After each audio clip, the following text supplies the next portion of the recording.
Ini juga penting diketahui oleh calon mahasiswa, ya. Trik bagaimana lulus nantinya gitu kan. Jadi harus melihat daya tampung.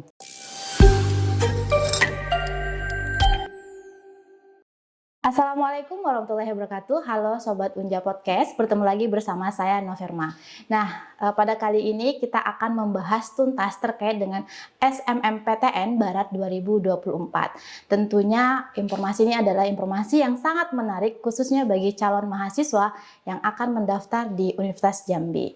Nah, pada kesempatan kali ini kita kedatangan narasumber yang luar biasa, yaitu Bapak Dr. Yatno SPT MSI. Beliau merupakan Kepala Biro Akademik dan Kemahasiswaan. Halo Pak, apa kabar? Alhamdulillah sehat. Oke Pak, saya senang sekali hari ini bisa berjumpa langsung nih kepada Bapak Kepala Biro ya Pak. Oke. Baik Pak, mungkin sebelum kita masuk terkait dengan pembahasan yang lebih berat nih Pak ya, terkait dengan SNMPTN, mungkin kita bisa mengetahui dulu deh Pak, background Bapak. Silakan Pak. Oke, baik. Bismillahirrahmanirrahim. Assalamualaikum warahmatullahi wabarakatuh. Waalaikumsalam. Terima kasih diundang pada siang menjelang sore hari ini. Jadi, perkenalkan, saya Dr. Yatno SPT MSI selaku Kepala Biro Akademik dan Kemahasiswaan Universitas Jambi, yang mana dalam tugas dan fungsinya adalah melayani dalam bidang akademik dan kemahasiswaan di Universitas Jambi. Salah satunya adalah terkait dengan proses penerimaan mahasiswa baru di Unja. Terima kasih. Oke, baik, luar biasa.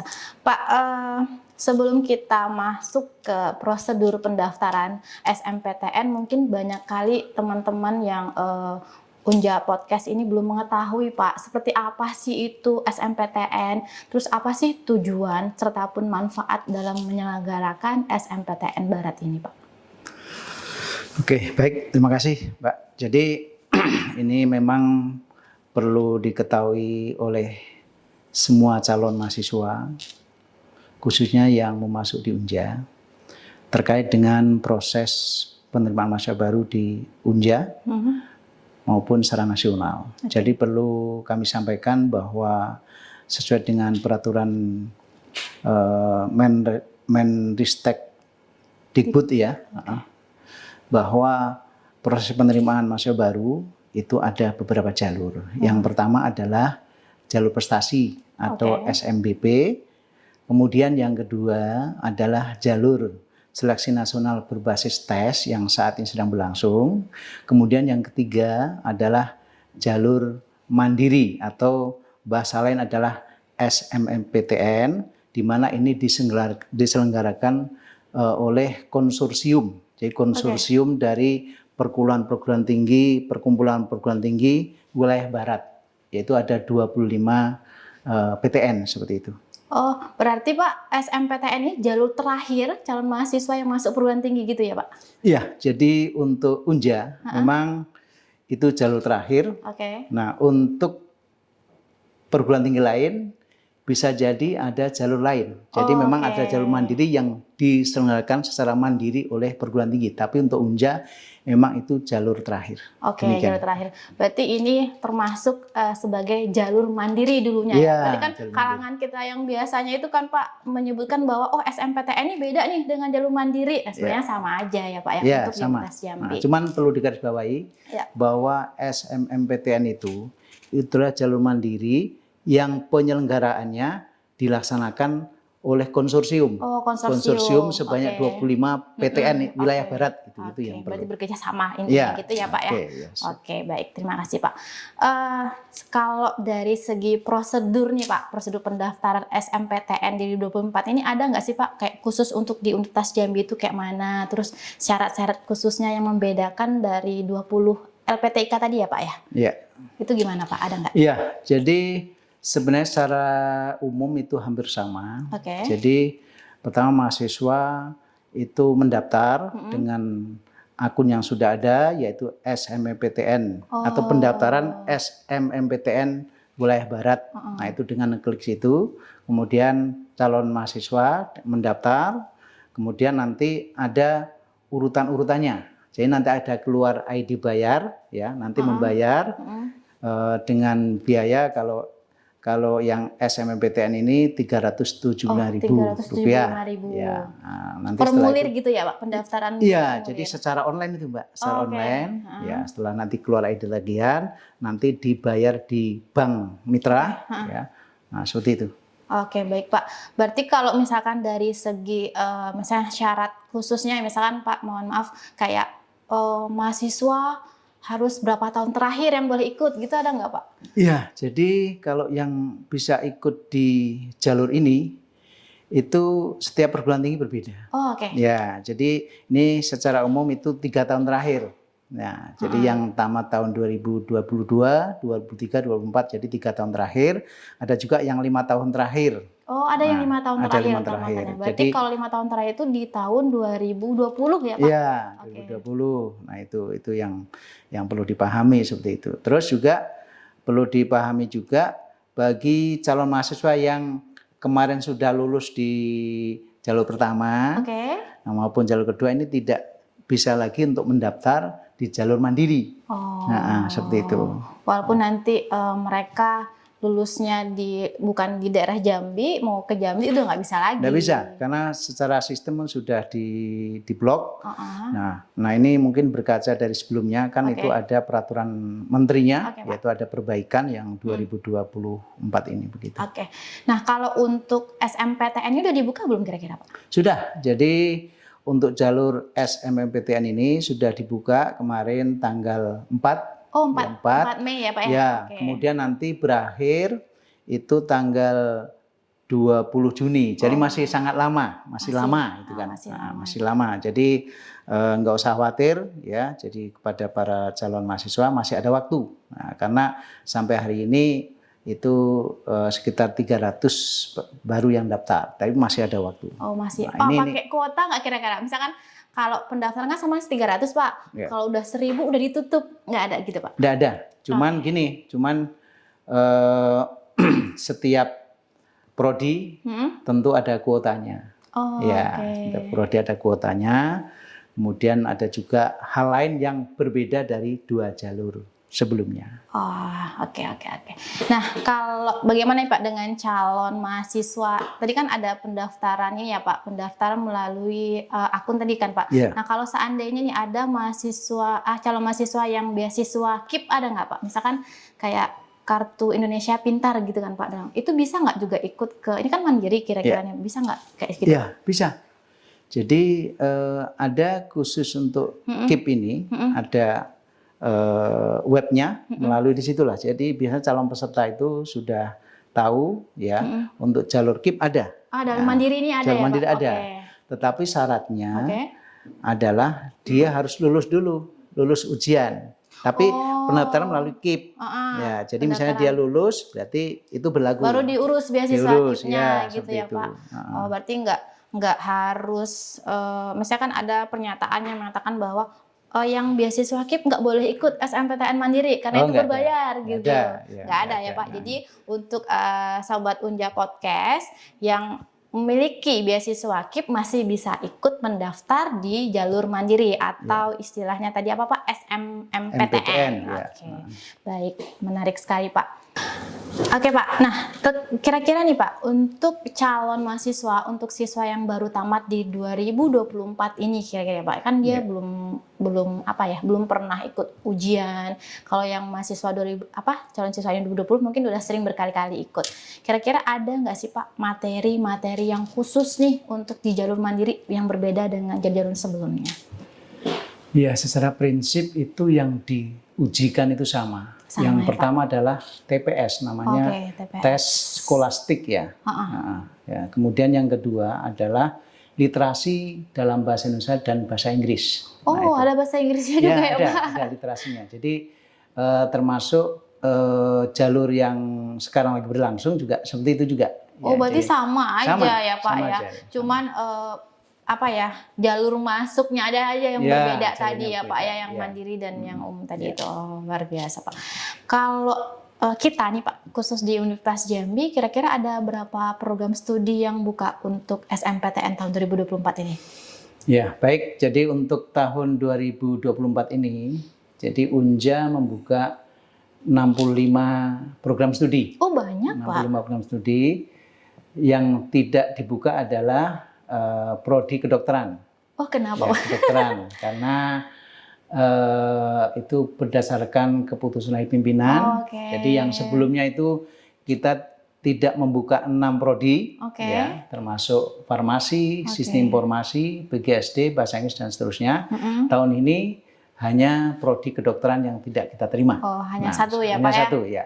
Oke. Banyak sekali berarti ya Ya, Pak? banyak. Berarti daya tampungnya juga banyak Ya. akhirnya ya Pak ya? Oke, daya tampung itu kan ada peraturannya juga. Oh oke. Jadi untuk jalur yang terakhir ini, daya tampung itu maksimal 30%. Jadi kita keseluruhan kan untuk daya tampung keseluruhan itu 7.300, ya. Nah ini 30%-nya sekitar 2.300-an yang akan kita terima.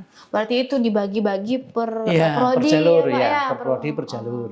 Atau sesuai dengan minatnya sebelumnya, misalkan prodi kayak pendidikan matematika lebih tinggi ini dengan ini. Ya, atau jadi begini untuk penentuan daya tampung itu adalah ditentukan oleh unit dalam hal ini prodi. Kemudian kenapa daya tampung sekian, tentu ada analisisnya, perbandingan dosen misalnya kan, sarana prasarana, nah, itu menjadi pertimbangan. Dan ini juga penting diketahui oleh calon mahasiswa, ya. Trik bagaimana lulus nantinya gitu kan. Jadi harus melihat daya tampung. Nah, jangan kita hanya pengen di prodi tertentu, padahal ini daya tampungnya kecil gitu ya. Nah, jadi seperti itu yang harus diketahui oleh calon mahasiswa. Kalau yang sebelumnya itu kan UTBK ya Pak ya? Ya. Kalau UTBK itu kan calon mahasiswa ini bisa memilih berapa prodi ya Pak? 2 atau 3 ya? Iya, kalau UTBK bisa 4, termasuk bisa ini 4. juga bisa 4. Oh berarti ya, sama ya bisa Pak ya? 4, baik mau di dalam provinsi maupun di luar provinsi. Oh gitu. Gitu. Oh berarti jalur mandiri ini nggak hanya bisa di Unja aja, tapi bisa juga tempat lain. Ya. Tapi ada minimalnya nggak? Misalkan nanti calon mahasiswa ini tesnya di Unja nih Pak. Apakah ada syarat mahasiswa yang tes di Unja harus mengambil beberapa prodi di Unja gitu Pak kira-kira? Tidak harus. Oh tidak harus. Ya, tidak harus ya, tidak harus. Tapi yang paling penting pilihan menentukan prioritas. Ya, jadi biasanya pilihan satulah yang jadi prioritas. Ya, nah, jadi oleh karena itu kalau dua jalur sebelumnya itu ya kalau misalnya minat satu prodi itu aja dipilih. Jangan sampai nanti pilihan 2 ya memilih pilihan 2 padahal dia nggak minat. Setelah lulus dia nggak bisa lagi. Itu triksnya ya Pak. Ya, berarti nggak harus keempat-empatnya kita ambil. Tidak harus, ya. Baik. Nah itu triksnya ya Sobat Unja Podcast, bahwa ketika kita ingin prioritasnya mau masuk ke prodi A ya harus A aja gitu. Jadi jangan sampai milih A, B, C dan D. Takutnya yang D yang tidak kita inginkan malah masuk gitu ya Pak ya. Jadi tidak harus keempat-empatnya kita ambil walaupun ada kuota 4 gitu ya Pak. Oke. Baik Pak, kalau ini banyak perbincangan juga nih Pak. Terkait kalau kita kan istilahnya dulu kenal jalur mandiri ya Pak, yang istilah nama sekarang kan SNMPTN. Itu ada nggak Pak kalau untuk tahun 2024 ini terkait iuran pengembangan institusi? Atau apa ya Pak, uang pangkal ya kita sering kenal. Jadi, baik. Jadi bahasa sederhananya adalah uang pangkal, tapi sekarang istilahnya IP, iuran, ya betul. Iuran pengembangan institusi. Tapi sebelumnya sumbangan SPI, jadi sumbangan sekarang jadi iuran. Nah itu semua bisa dilihat di webnya. Jadi saya baru tadi dilihat di web itu. Jadi pertama kita ngeklik Unja dulu, nanti klik prodinya. Nah prodi A itu IP-nya sekian, kemudian daya tampung sekian. Jadi semua sudah sangat transparan. Jadi calon mahasiswa udah sangat tahu bahwa kalau masuk ini konsekuensinya harus membayar sekian. Nah, kemudian mengenai besarannya itu bermacam-macam.